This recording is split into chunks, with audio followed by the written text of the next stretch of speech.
So the question we'll look at today is how much of Ulrich Drepper's What Every Programmer Should Know About Memory from 2007 is still valid? So that's the main question at hand, but we'll go ahead and find the answer to that question by answering all these smaller questions. So I should tell you that accepted answer, the one on the top right here, no offense to Dan at all, but I don't think that is the best answer. However, I need to point out I really like what Dan says the target audience of Drepper's paper should be. And so that comes right here where he says it's definitely worth a read, but I don't think it's for every programmer. It's more suitable for system embedded kernel guys. And after reading the paper myself, I have to completely agree with him. So the target audience of What Every Programmer Should Know About Memory is more towards the system embedded and kernel engineers. Okay, so the next question we want to answer is how much bandwidth does modern memory controllers have? And the answer is in the answer I like the most right here with 88 upvotes. And this is by the master himself, Peter Cords. If you want an expert on x86 architecture and topics related to that, you'll want to read Peter Cords here. And as you're seeing, this answer is very thorough, like many of his answers. If you want a copy of What Every Programmer Should Know About Memory, you can type in this link. But I've seen copies in a few different formats.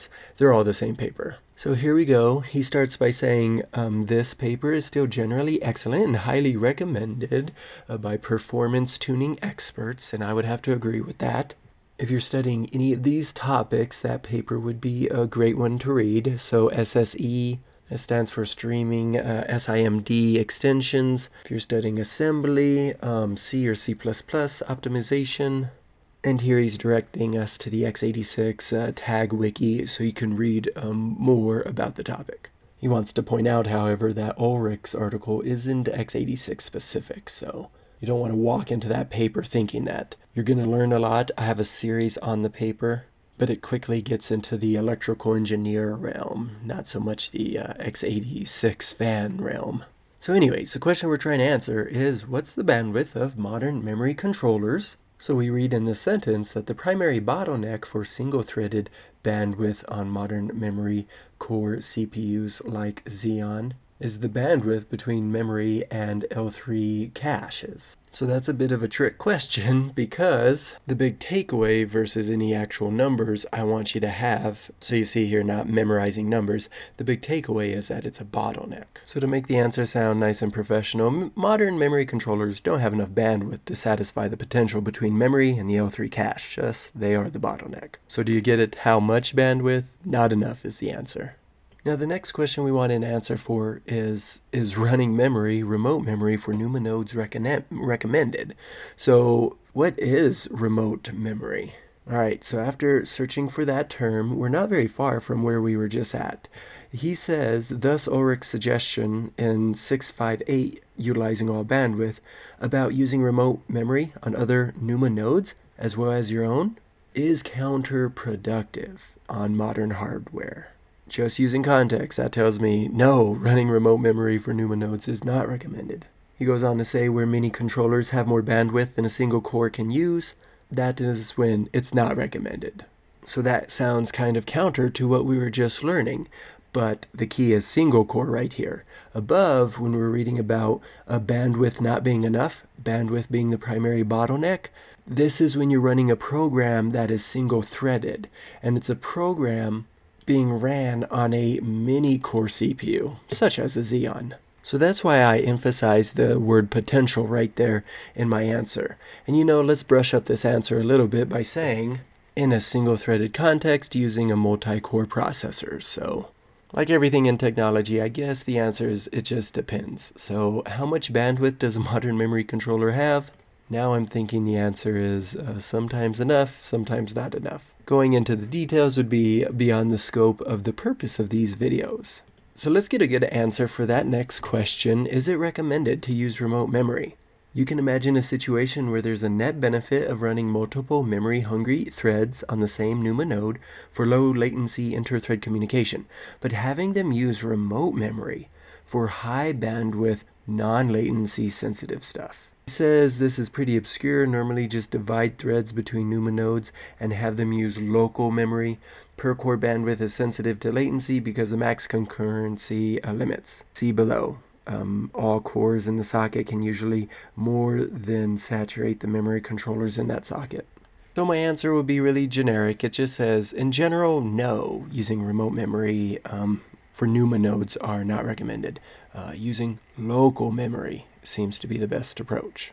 And we've gone this far without me showing you any pictures. I try to remember to get some images going on videos like this.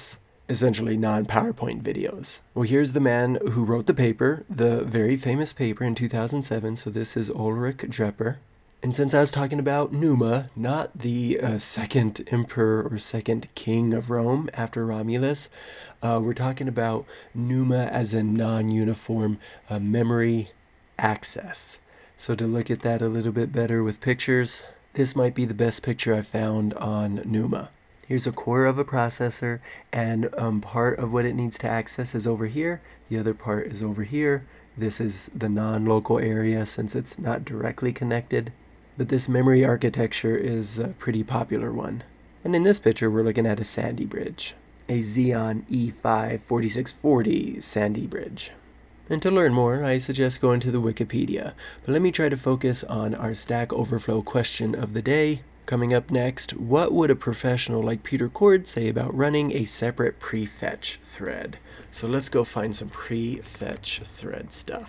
And if you read Drepper's paper, you're going to be reading about prefetch. Here, Peter says don't use software prefetch. He's saying here one major thing that's changed is that hardware prefetch is much better than on the Pentium 4. If we go over here, this Pentium 4 chip didn't do prefetch very well. And I get a little confused here. I'm just going to admit my ignorance.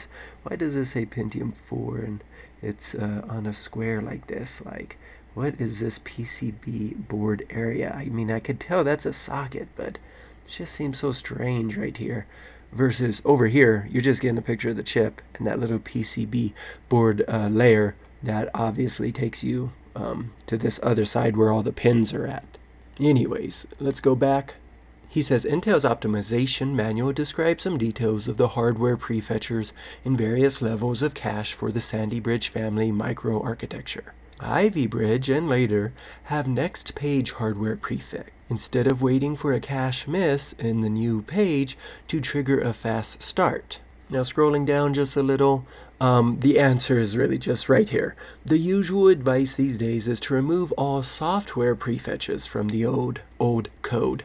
And I said that was the answer. It is, but over here, this must be where, or what, originally inspired my question, because it's like literally the language I use in the question. The suggestion to use a separate prefetch thread is totally obsolete. So I'm sure there's some details I'm glossing over, but the idea of taking out software prefetches I thought would be a good takeaway for this particular Stack Overflow post. So I spiced up the answer just with some professionalism here. I say that the idea of using separate prefetch thread is obsolete. Programmers should consider removing all software prefetches from old code running on modern processors. And by the way, that's the theme of this whole video. Here we have an old phone, we have an old article by Drepper, and the question is how much of the old article applies to new modern day concepts. And I think this video should be one you watch before you watch my series on the paper itself. Though I try to be mindful in the paper and say, you know, the North Bridge and South Bridge concept is kind of old, is not being used in modern processors.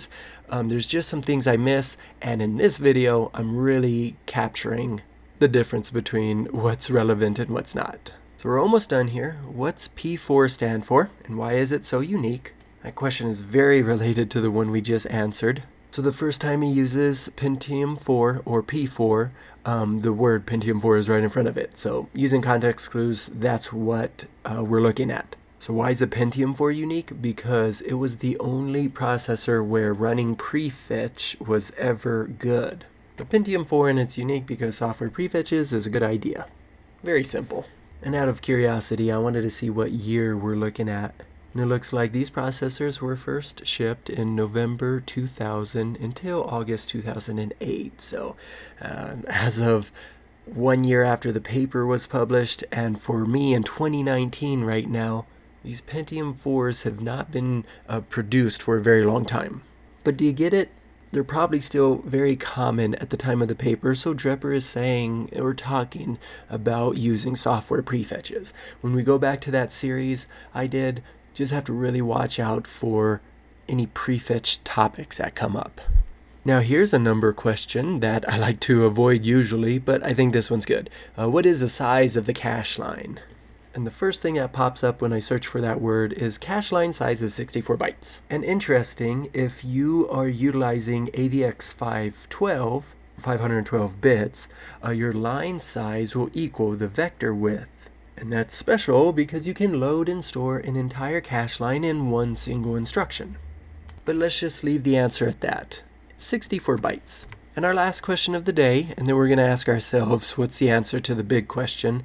Our last question of this video will be, what type of bus does Skylake 10 or X use? And I gave a little hint here. Apparently it has the worst latency. Alright, so I type in the word bus, it only appears once, and to get at the answer here I'll just read the whole paragraph. Skylake 10, which has AVX 512 capability, no longer has an inclusive L3 cache. But I think there's still a tag directory that lets it check what's cached anywhere on the chip. So the tag directory lets it do this check without actually broadcasting snoops to all cores. I titled my answer area here my notes because that's kind of how I teach in class. Notes are mixed with answers, which are mixed with questions as well.